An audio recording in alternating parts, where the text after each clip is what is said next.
Hello, my name is Mario Paparozzi, and I'm the department chair in Sociology and Criminal Justice Department here at UNC Pembroke. And today I'd like to just talk to you a little bit about my experiences in using the video conferencing technology to teach classes at multiple sites.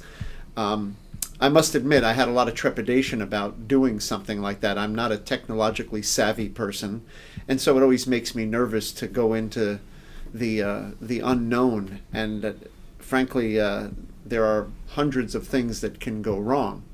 Nevertheless, I took a shot for a variety of reasons. One is I wanted to make sure that students at our remote sites had access. We have campuses in Wilmington at Cape Fear Community College, Sandhills Community College, and also out in Richmond Community College. So in order to reach those students, we had to do something other than just rely on professors driving long distances to each of those campuses all of the time. I also, as department chair, wanted to try to be as efficient as I could in the delivery of courses. So you could have a course at a community college site, for example, with under 10 students, and that's not very cost effective in terms of running a class. In any case, all of those reasons came together and coalesced at the same time. In addition to that, and unrelated to that, our technology division here at the university started to develop newer techniques. They started to develop an infrastructure at the community colleges that could support video conferencing, etc. And so I thought it was a good time for me to give it a try.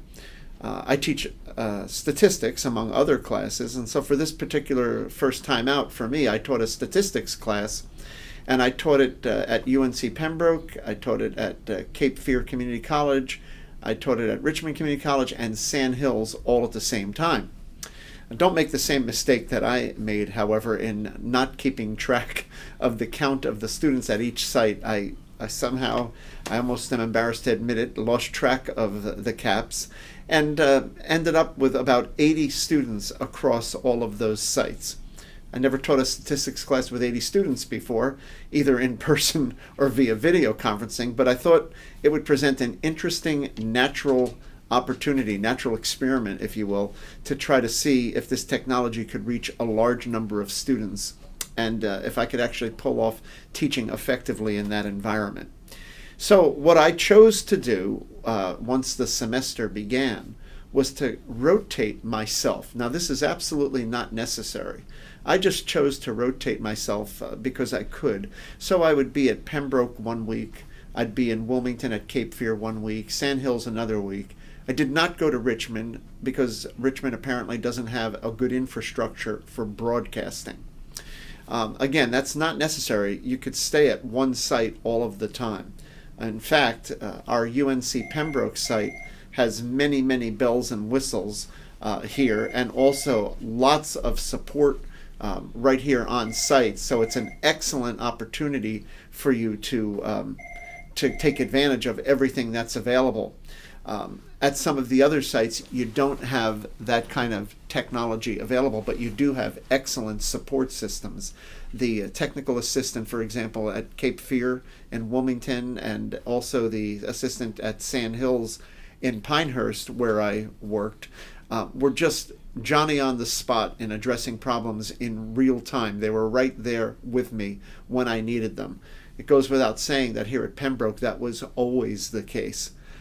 At Pembroke, for example, it was very easy for me to throw some PowerPoints on the screen and get them to be broadcast instantly to other sites. At some of the other sites, that was slightly more challenging, but certainly nothing that impeded my ability to teach. When teaching a class in that format, of course, I learned along with the students that there are certain ground rules that have to be laid out. For example, the sound equipment, the microphones that pick up the students at the various sites, are triggered by noise. So if a student drops a book on the desk, the inclination for the technology is to float over to that site thinking that someone wants to speak.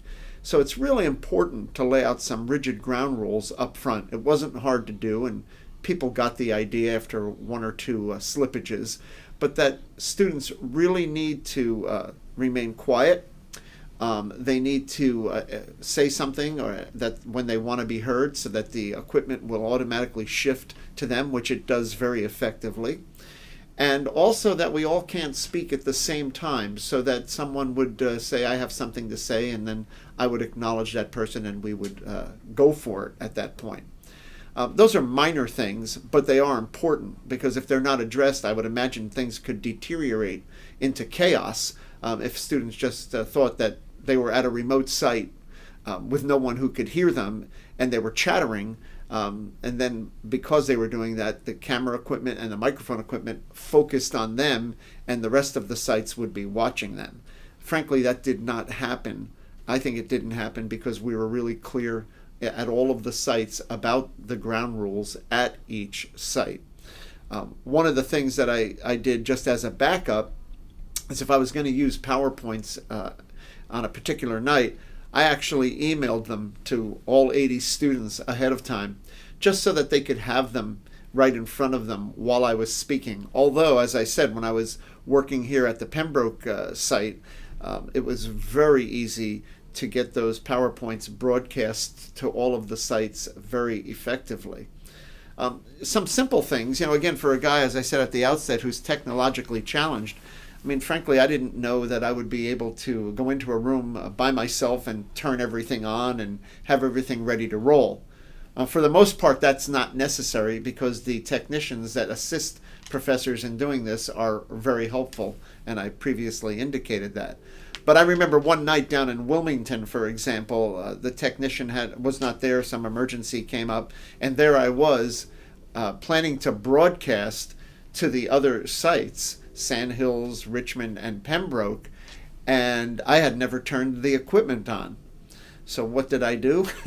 I called our James Lewis here at UNC Pembroke, and he walked me through some very simple steps, and we were online in no time at all of the sites. We did our sound checks, and everything went very, very smoothly.